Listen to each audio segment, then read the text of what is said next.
Hi, in this tutorial we're going to show you how to create the subfolders in LabApps Mail, which are essentially called nested labels. The most important thing I want to point out here is that I didn't know how to do it. I'm not a Google expert. Somebody asked me how to do it. I have so many labels here, and I have wanted to have sub-labels, and I haven't found a way to do it.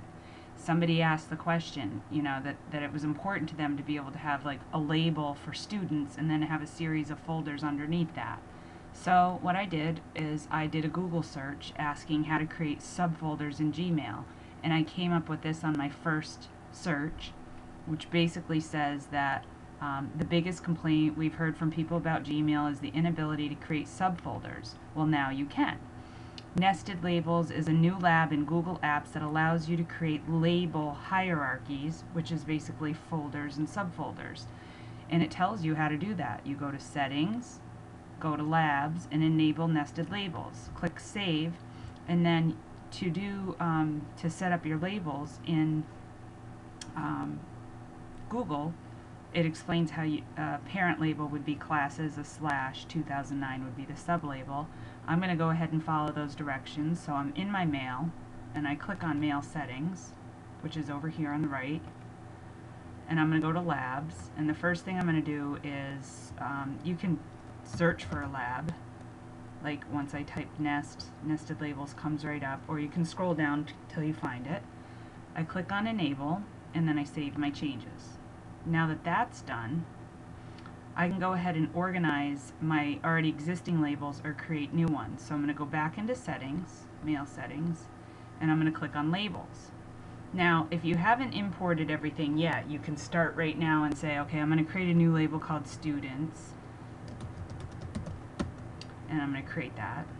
And then let's say you have a student named Smith, and you're going to carry in 40 emails from that student. So I create a new label called Smith Student, and I'm going to nest it under, and then it says please select a parent, so I'm going to go and look for students, and now I have students in that label. So I'll be able to import mail into that. If you've already set up your labels and you have 100 of them like I do, you can simply go to, let's say I want to create a new label. I'm going to call the new label IT, and it's going to be my main label, so I'm going to click Create.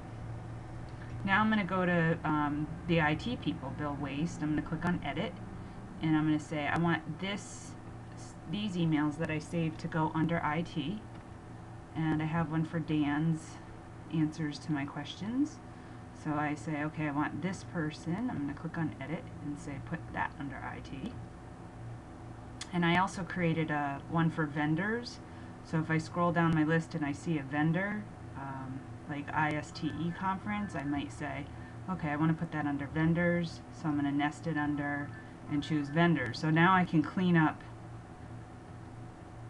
that list pretty fast, and then you can have folders and subfolders, and that's how you do it. And if you take nothing else away from this tutorial, but that you can Google the question and maybe find out the answers quicker than anything else, that's probably the most important. And one of the beauties of going with the Google Apps for Education is that there's so much documentation out there and so many resources to help you that you can almost find the answer to any question you have instantly. Okay.